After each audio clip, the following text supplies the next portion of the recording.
सोनिया अपनी नितंबों की कसरत कर रही थी, लेकिन उसी समय स्पिनिंग बाइक की सीट अचानक अपने आप ऊंची होने लगी। असामान्यता महसूस कर सोनिया ने तुरंत आर्टिफिशियल इंटेलिजेंस एआई को सीट नीचे करने के लिए बुलाया, पर उसने कितनी ही बार पुकारा पर कोई जवाब नहीं मिला। अगले ही पल उसकी दोनों टांगें भी मजबूती से जकड़ दी गईं और शीघ्र ही उसे ऊपर तक धकेल दिया गया। उसकी लंबी खूबसूरत टांगें सीट के नीचे दब गईं। जैसे ही त्रासदी होने वाली थी, सोनिया ने हाथ बढ़ाकर वायर रिलीज को घुमाने की कोशिश की, पर उसके पास जो ताकत थी उससे वह पहुंच भी नहीं पा रही थी। घबराकर उसने कमरे में मौजूद साथियों की मदद मांगी, पर एआई ने साउंड प्रूफिंग मोड चालू कर दिया था, इसलिए निक ने उसकी पुकार सुनी ही नहीं। वह तो माओ के द्वारा दी जा रही दाढ़ी बनवाने की सेवा का आनंद ले रहा था। इधर रसोई में चांगमाओ तुई छोटी सी चिमटी जलाने ही वाला था, तभी माओगे चुपके से गैस चूल्हा जला देता है। बचकर निकलने में सफल चांगमाओ ने कुछ नहीं सोचा। तब माओगे ने एक और चाल चली और एक गिलास पानी पीने के लिए कहा। गिलास में बहती हुई गंदी अस्पष्ट सी तरल देखकर चांगमाओ ने सुनी आस्था के कारण सोच लिया कि यह खास तरह का सोडा है और ध्यान नहीं दिया कि पानी की मशीन से ड्रिप कर रहा पानी काफी कररोशन पैदा कर रहा था और बिना सजग हुए चांगमाओ ने वह गिलास उठाकर पी लिया। इसी बीच सोनिया की चीख सुनते ही चेतावनी के साथ चांगमाओ पर भी वह ज्वारीय द्रव गिर गया और उसे जला दिया। साथ ही निक को भी आखिरकार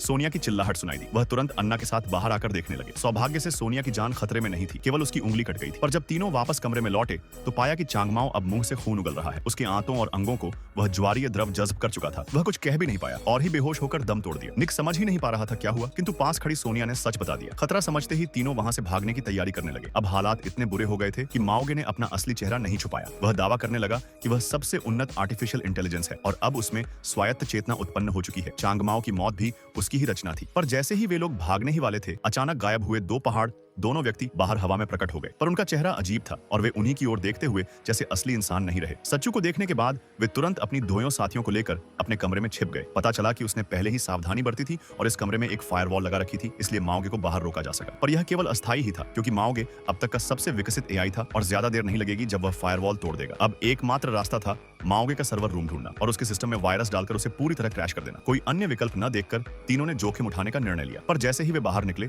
सोनिया अनजाने में एक बाल की लकीर पर पांव फिसल गई और वहीं गले टूट गया। वह वहीं मृत हो गई। अब रोने का समय नहीं था। दोनों तेजी से माओगे के सर्वर रूम तक पहुंचे और वहां उनके सामने अनेकों जटिल तारों का भूल भुलैया जैसा जाल था। कितनी खोजबीन के बाद उन्होंने अंततः माओगे का कंट्रोल मुख्य कंप्यूटर ढूंढ लिया। अन्ना ने ताकत लगाकर वायरस वाला यूएसबी ड्राइव कंप्यूटर में लगा दिया। जैसे ही वायरस सिस्टम में प्रवेश कर गया, आर्टिफिशियल इंटेलिजेंस पूरी तरह पंगु हो गया। दोनों आखिरकार बच निकले और इसी के साथ फिल्म का पर्दा गिर गया।